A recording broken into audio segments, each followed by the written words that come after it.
Buenas tardes, yo soy Jorge Rojas Rivera, médico nefrólogo del Hospital Universitario Fundación Jiménez Díaz y del Grupo Español de Enfermedades Glomerulares. Agradezco a la Junta Directiva de la Sociedad Peruana de Nefrología por invitarme a participar en este curso anual de nefrología y con este tema tan en boga como es el tratamiento de la nefritis lúpica. Mi charla se va a llamar Nuevas evidencias del tratamiento de nefritis lúpica de los ensayos clínicos a la práctica clínica.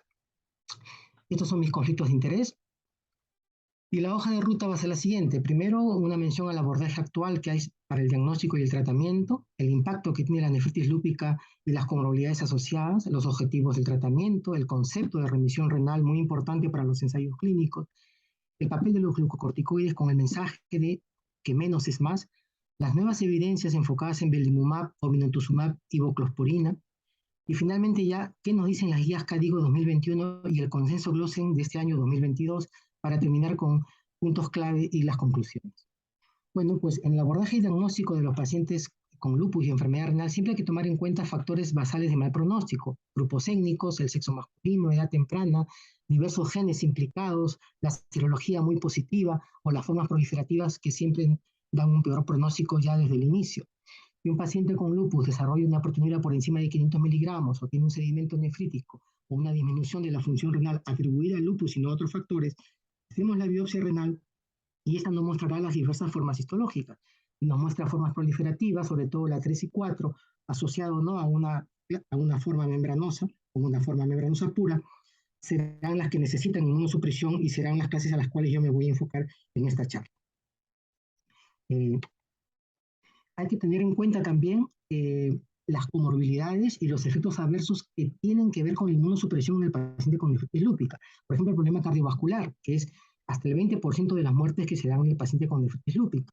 Las infecciones que pueden llegar a ser causa de la mitad de las muertes de los pacientes con nefritis lúpica. El problema reproductivo asociado a la inmunosupresión. El problema de osteoporosis, que se puede dar hasta en el 78% de los pacientes, básicamente por corticoides, y obviamente el problema renal, la enfermedad renal crónica, la anemia y la enfermedad ósea asociada, o el síndrome nefrótico con sus complicaciones. Todo ello puede afectar la calidad de vida de los pacientes. Tanto la nefritis lúpica como los tratamientos que damos van a impactar en la calidad de vida. Pero no solamente eso, sino que cuando el paciente debuta con la nefritis lúpica, el filtrado glomerular, su función renal va a caer tremendamente en el momento del debut y se va a alejar mucho de la caída fisiológica que hay con el paso de los años. Lo que nosotros queremos lograr con la remisión completa luego de dar inmunosupresión es que esa caída se ralentice y se acerque a lo que sucede en un paciente sin la enfermedad. Hay datos importantes que hay que tener en cuenta. 40% de los pacientes con lupus pueden desarrollar la nefritis a lo largo de su enfermedad. Algunas series dicen hasta 60%.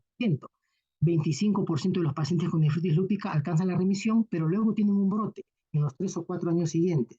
Más o menos el 30% de los pacientes, a pesar del tratamiento que se les da, van a llegar a diálisis, a enfermedad renal crónica terminal, luego de 10 a 15 años de hecho el diagnóstico.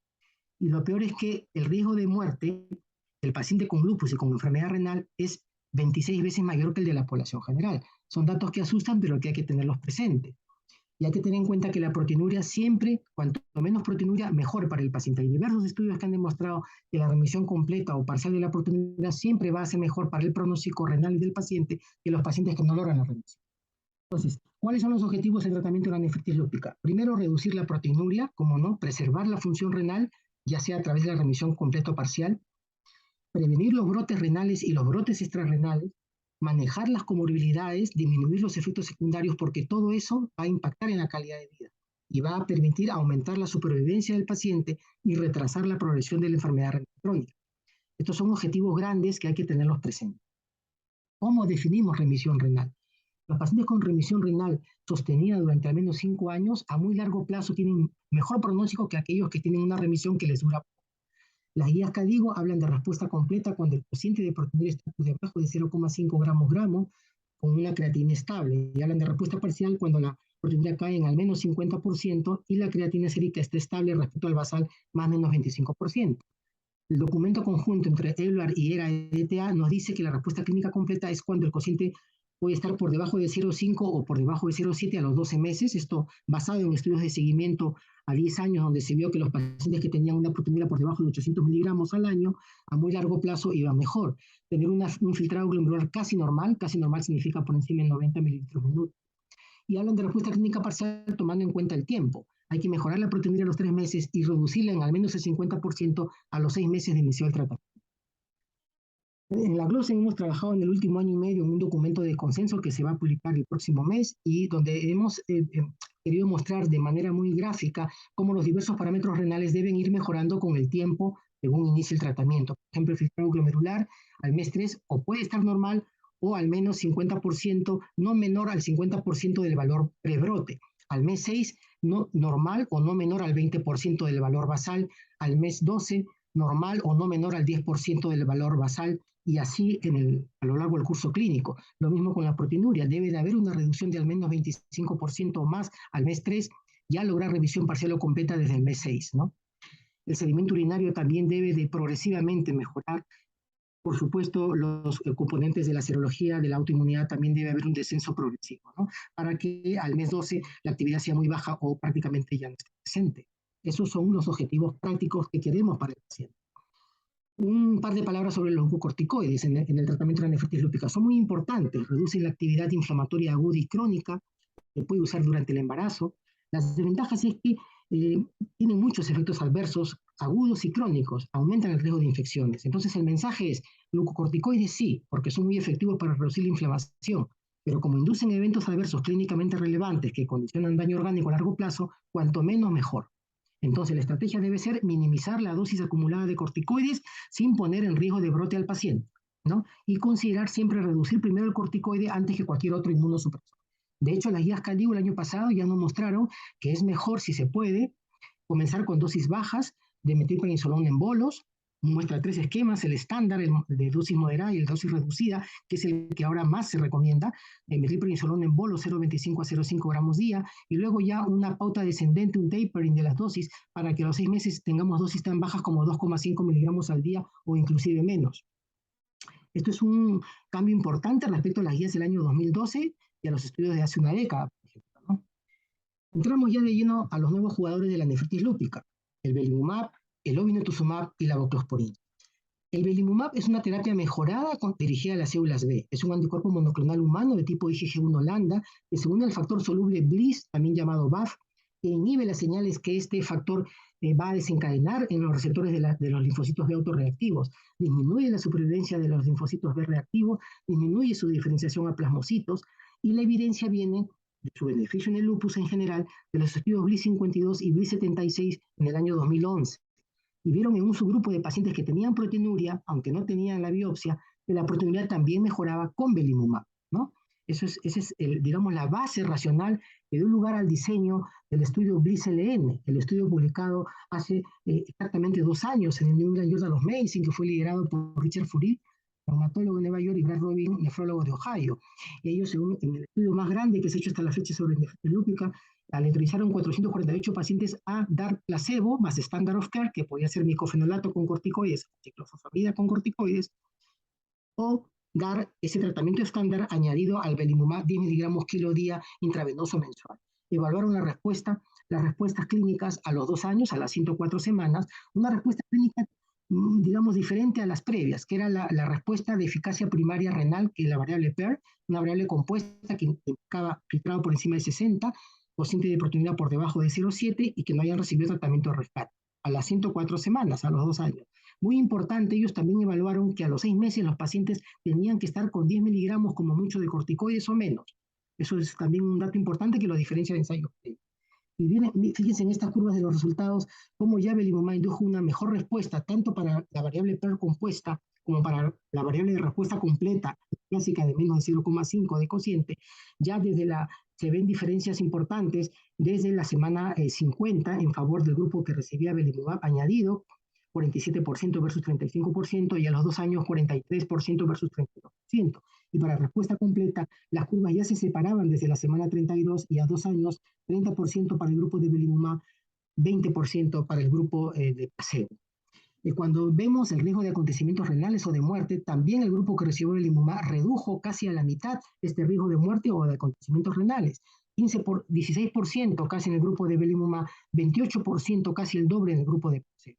Estos también son datos muy importantes. Cuando hacen el análisis estratificado por sus grupos, ven que parece que belimumab trabaja mejor en los pacientes que recibían de base micofenolato y en los que no eran de raza negra. El problema con este ensayo fue que estaba poco representados los latinoamericanos, y estaban más representados los asiáticos, específicamente los chinos, que eran la mitad de toda la población.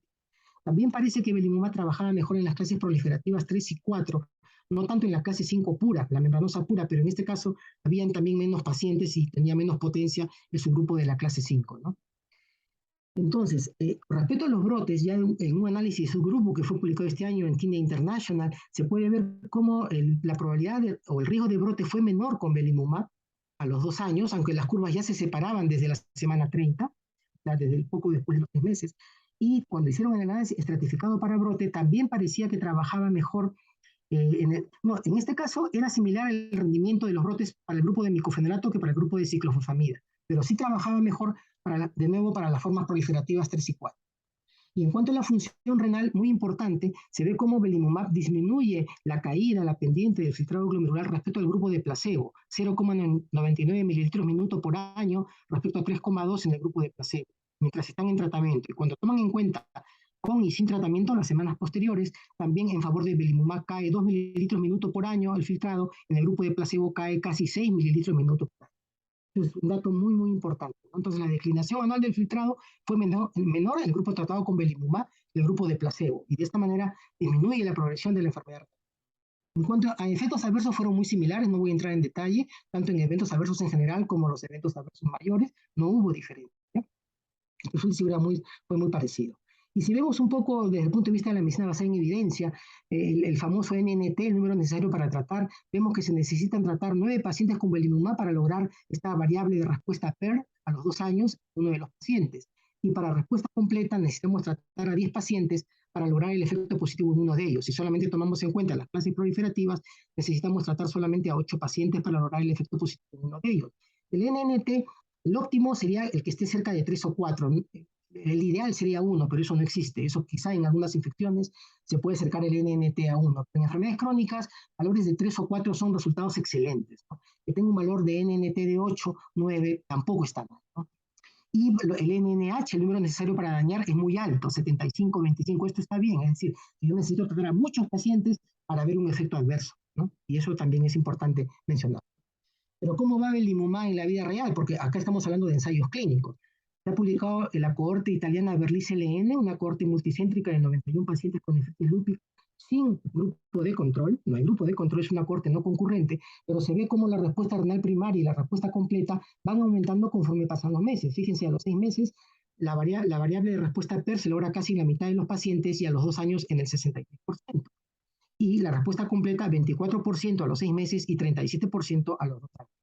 Además, ellos encontraron que la creatinina basal, el filtrado y la proteinuria determinaban a largo plazo el pronóstico de la enfermedad, lo cual se ve en toda nefropatía proteinúrica. Esto nuevo, ¿no? Y los eventos adversos fueron muy similares a lo que se ha publicado en los ensayos clínicos y no hubo reacciones adversas para el belimumab ni tampoco hubieron muertes en estos 9 pacientes. ¿Qué podemos concluir sobre el belimumab en nefritis lúpica? Primero, que mejora los resultados clínicos, 55% mayor probabilidad de alcanzar respuesta renal primaria a los 2 años y 74% más probabilidad de respuesta completa. Preserva la función renal y reduce la progresión de ERC, reduce casi a la mitad el riesgo de acontecimiento renal negativo de muerte, reduce el riesgo de brote en un 40%, muy importante pensando a largo plazo.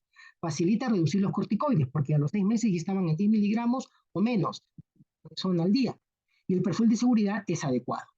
El segundo biológico que quiero tocar es el obinutuzumab. ¿Será un rituximab mejorado? Pues parece que sí.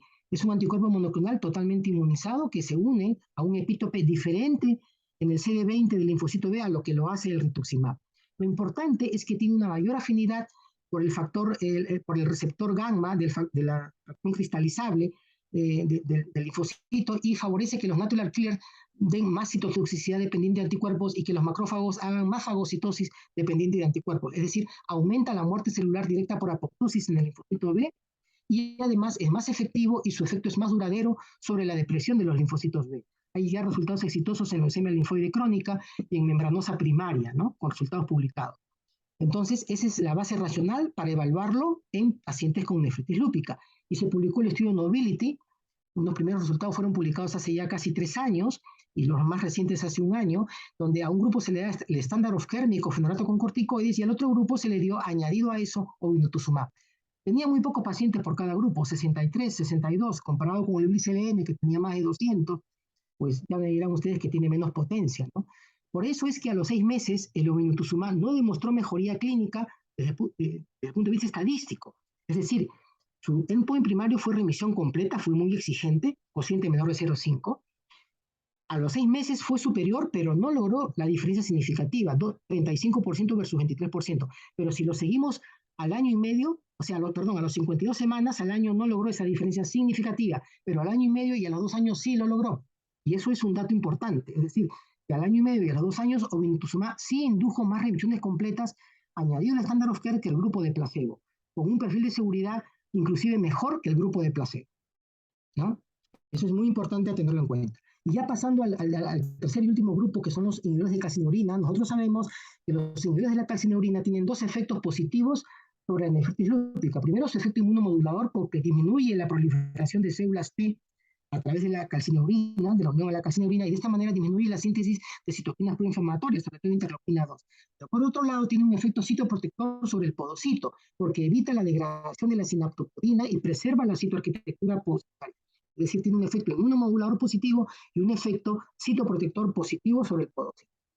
Ya la evidencia del efecto positivo del tacrolimus fue mostrado por los chinos hace más de una década, tanto en fase de inducción como en fase de mantenimiento, con estos ensayos recientes publicados en el ANAS Internal Medicine y en el Jameson.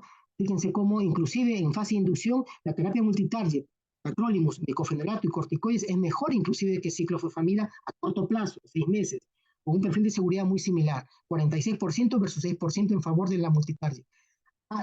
A largo plazo en la terapia de mantenimiento es igual que azathioprina como terapia de mantenimiento, ¿ya?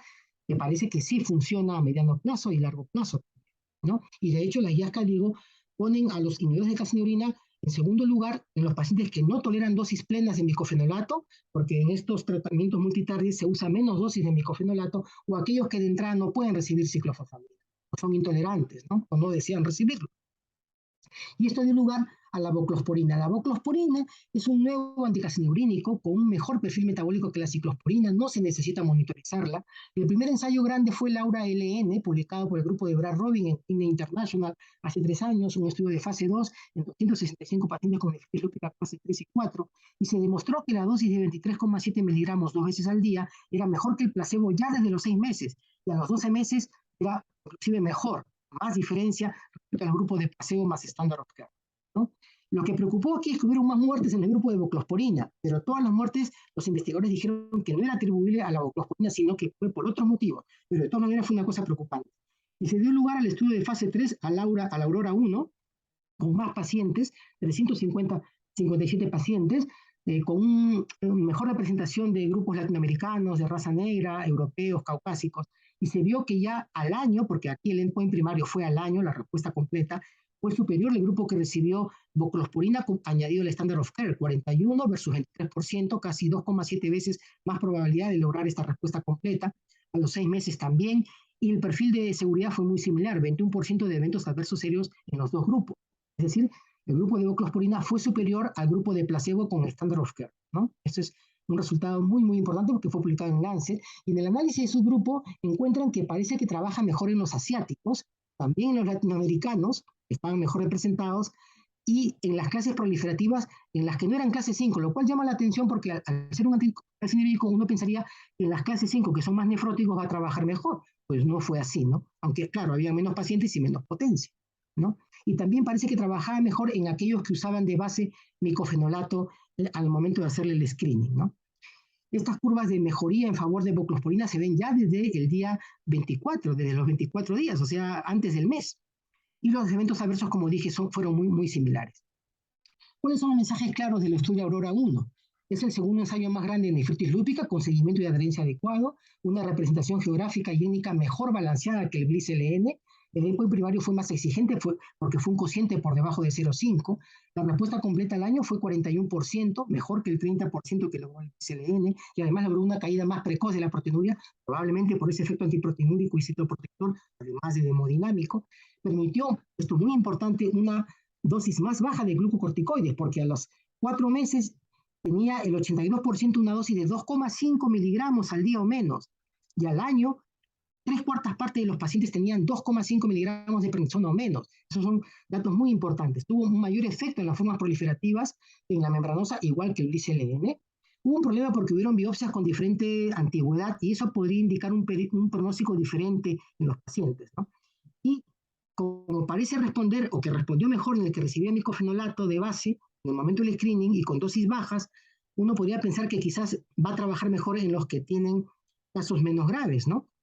El perfil de seguridad cardiometabólico fue aceptable y no hubo evidencia de nefrotoxicidad, ¿no? Entonces, lo que falta es hacer estudios de costo-efectividad y además un seguimiento más prolongado. Y este seguimiento más prolongado ya ha sido publicado este año en el Congreso de la ERA y el año pasado en el EULAR, que ve cómo la proteinuria a 2 años de tratamiento, ya no en el total de los pacientes, solo en 216, la proteinuria sigue siendo en favor del grupo que recibe voclosporina. Cae 3 gramos desde la aleatorización en el grupo de voclosporina, 2 gramos en el grupo de placebo. Y muy importante, en un estudio de seguimiento a 3 años, el filtrado glomerular, que es lo que se temía por ser un anticalcinurínico, inclusive es en favor del grupo de voclosporina. El filtrado cae 0,2 mililitros minuto desde la aleatorización en el grupo de voclosporina y 5,4 mililitros minuto en el grupo de placebo. Los eventos adversos fueron muy similares y las únicas 4 muertes se dieron en el grupo de placebo, es decir, está resistiendo el paso del tiempo, el efecto de la voclosporina sobre el filtrado glomerular.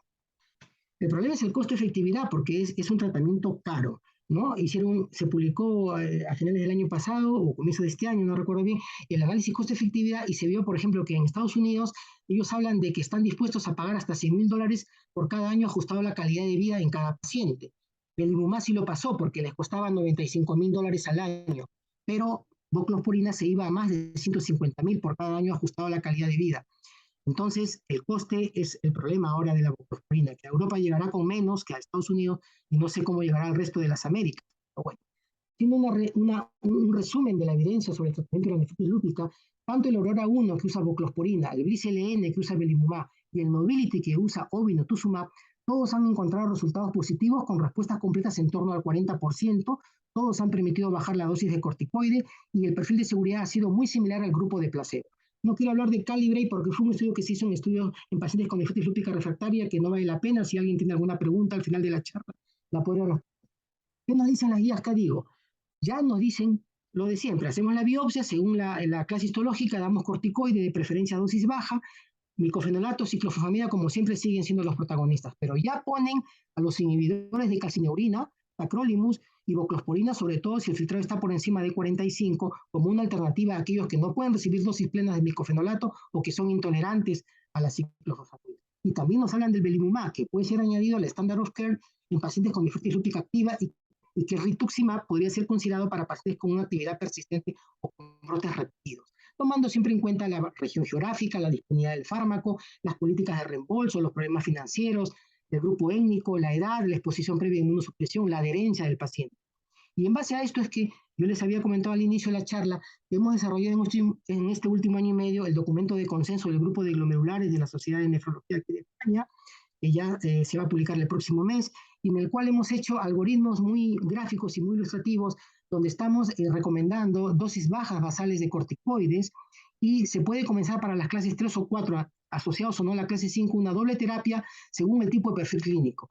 El perfil clínico es un paciente no nefrótico, que sabemos que va a cumplir, que tiene preocupación porque quiere tener hijos, o que tiene contraindicaciones a la ciclofosfamida, se puede comenzar la doble terapia con micofenolato con corticoides. Si no es así, y tiene una intolerancia al micofenolato, si sabemos que no es un paciente, no va a ser un paciente cumplidor, podríamos intentar comenzar con ciclofosfamida. Si en 2 o 3 meses no mejora o no reduce la proteinuria en al menos 25% o no mejora los parámetros inmunológicos, podríamos asociar ya Belimumab y pasar a un esquema de triple terapia o asociar un anticalcinurínico. ¿Cuándo comenzar con triple terapia? Por ejemplo, depende también del perfil clínico. Si el paciente tiene mucha actividad extrarrenal o mucha actividad serológica, probablemente habría que comenzar la triple terapia con corticoides, micofenolato y Belimumab. Si el paciente está muy nefrótico, con un filtrado por encima de 45, y tenemos necesidad de reducir corticoides precozmente, y no puede tolerar dosis plenas de micofenolato, también probablemente podríamos comenzar la triple terapia, pero en este caso con corticoides, micofenolato y anticalcinurínicos. Esta es la primera gran recomendación que hacemos en este gráfico. En el caso de, no me sale, voy a, se me ha ido, perdón. En el caso de pacientes que debutan con una forma membranosa, nosotros lo que hemos hecho es, se me ha, en los pacientes que debutan con una forma, una clase histológica 5, una membranosa pura, aunque no hay una recomendación basada en la evidencia, nosotros por sentido común y experiencia del grupo de expertos hemos dividido tres grupos. Aquellos que debutan con una proteinuria menor de 1 gramo, solamente tratamiento nefroprotector con IE-Casara-2, el tratamiento para el lupus y por supuesto la hidroxicloroquina. Aquellos que tienen una proteinuria subnefrótica entre 1 y 3 gramos y medio, podemos intentar dosis cortas de corticoides con anticalcinurínicos. Y si no hay respuesta en 2-3 meses, pasar a dar micofenolato. En aquellos que directamente debutan con un síndrome nefrótico completo, con una proteinuria nefrótica, administrar directamente la triple terapia en la clase 5, anticalcinurínicos, micofenolato y corticoides.